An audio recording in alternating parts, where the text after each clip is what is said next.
काटे परिचय देवे। प्रदीप कुमार गिरी बारबाटिया ग्राम पंचायत। कौन सा असुविधा है? ये आमर बगड़ पाखर डीओकोखड़ा पर्यंत रास्ता कम चालू रहा।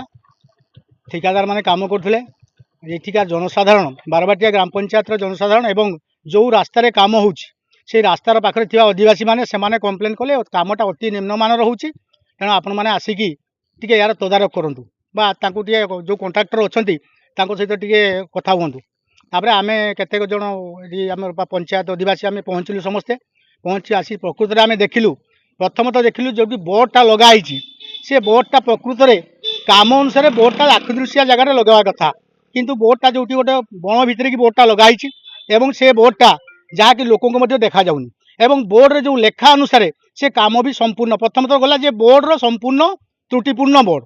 तापर आम पचारू जो कंट्राक्टर सरकारी लोक तो कहीं ना केवल कंट्राक्टर अच्छा आउ जन जो ठिकादार बा जो जड़े कर्मचारी को रखी सी अच्छा पचार काम एमती कहीं करपट काम फड़ाफड़ा ही उठिला पिचु सब उठिला।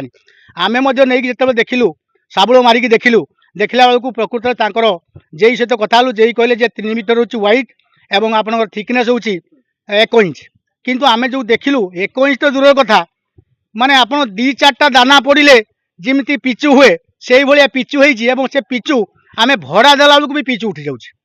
तेणु आम प्रथमतः आम दाबी रखुचु सरकार को आम ये आमर मीडिया माध्यम सरकार पाखे आम नवेदन करुचु जे जनसाधारण पैसा सरकार जो पदक्षेप नहीं लोक मान सुख स्वाच्छंद्य यातायात करेंगे एवं किभली भाव में लोक सुख सुरुखुरे यातायात करेंगे ता प्रति सरकार सचेतन थिला बेले ये जो मुष्टिमेय कंट्राक्टर एमाने बर्तमान मनमुखी काम करी संपूर्ण सरकार पैसा को आत्मसात करने छड़ा किसी काम ना।